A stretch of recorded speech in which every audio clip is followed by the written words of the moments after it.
मीच म्हणालो काकांना, उर्मिला काकू 18 दिवसानंतर कोरोनाशी फाईट करून घरी परत येतात.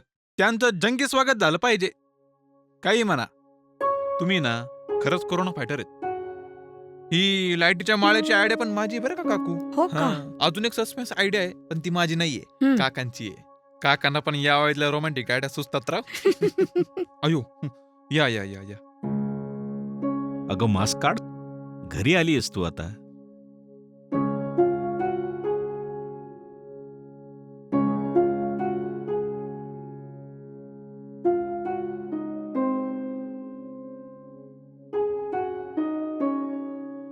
भारी हा काका भारी. शंभू बाळ, हं? जरा आत येतोस का? हा ये. आलो आलो. प्लॅनिंगचा भाग आहे आमच्या. हे धर. हा द्या.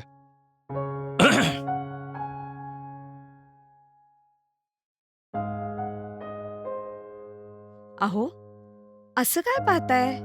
Romantic suspense. 1, 2, 3.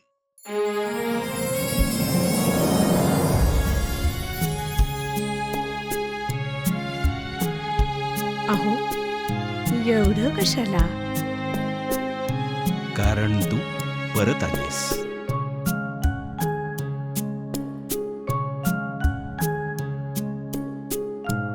तू ऍडमिट झाल्यापासून तुझ्या देवाला रोज दिवा लावायचो, पण तो नुसताच दिवा होता. त्या दिव्याची कांती आज परत आली.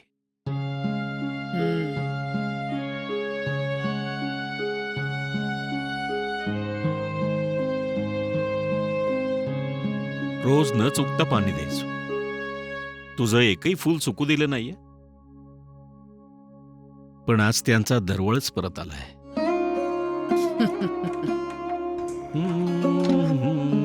तुझी रेसिपी जशीच्या तशी वापरून बनवल्यात हा वड्या.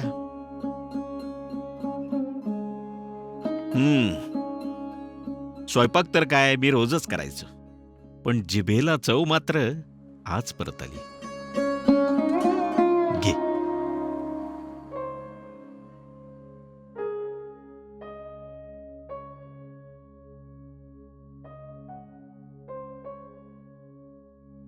काय झालं? चांगल्या नाही झाल्या? तसं नाही हो. चांगल्या झाल्याच असतील, पण अजून जिभेला चव नाहीये हो माझ्या.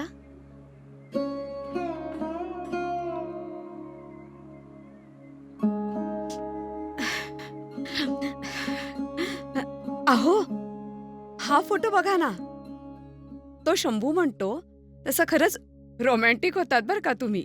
होतात म्हणजे? अजूनही आहे बरं का. हो, माहितीये.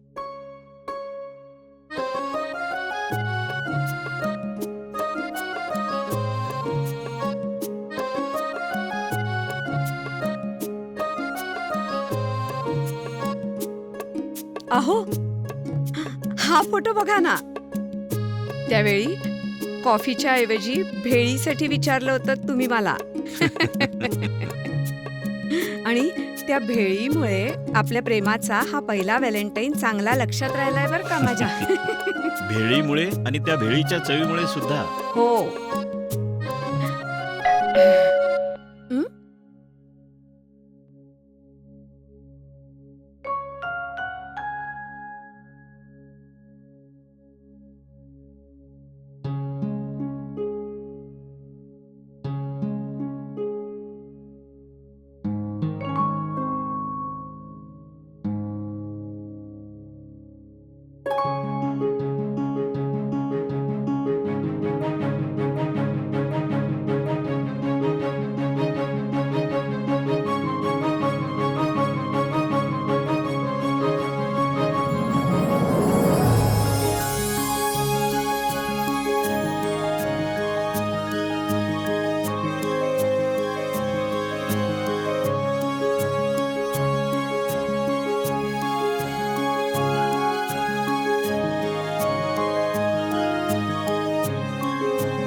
अहो, या भेळीची चव अजूनही तशीच आहे.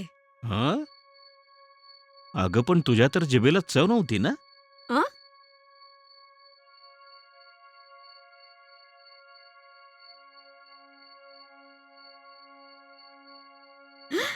म्हणजे हं. अं?